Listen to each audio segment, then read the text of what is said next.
Sa Good Vibes, isa ka robotics trainer ang nagdaog sa isa ka international competition. Iya gintiglawas ang pungsod Pilipinas sa mga virtual competition. Yaring report. Champion sa sumo mini category sa Iron kon Inatel Robotics National Cup 2021 virtual competition ang nulitsi player nga si John Philip Bautista. Iyang pinakauna nga international competition nga ginpakigbahinan sang nulitsi kung sa diin sila man ang nagtiglawas sang pungsod Pilipinas. 50 ang nakigbahin sa amo nga kompetisyon gikan sa mga pungsod sang South America kag Asia.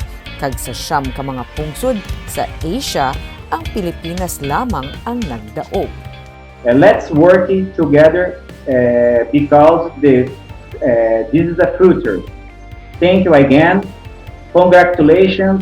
Sang Biyernes ginpatigayon ng awarding ceremonies via online.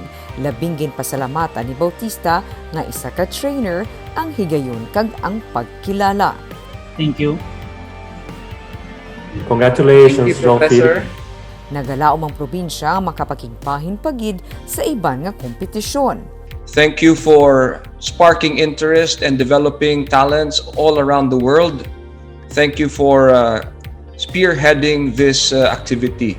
We look forward to more activities with you, and the provincial government is 101% supportive of all efforts in this field of robotics. May duha ka mga ages ang Pilipinas, ang isa gikan sa Pinoy Robot Games kag ang Sanulitsi.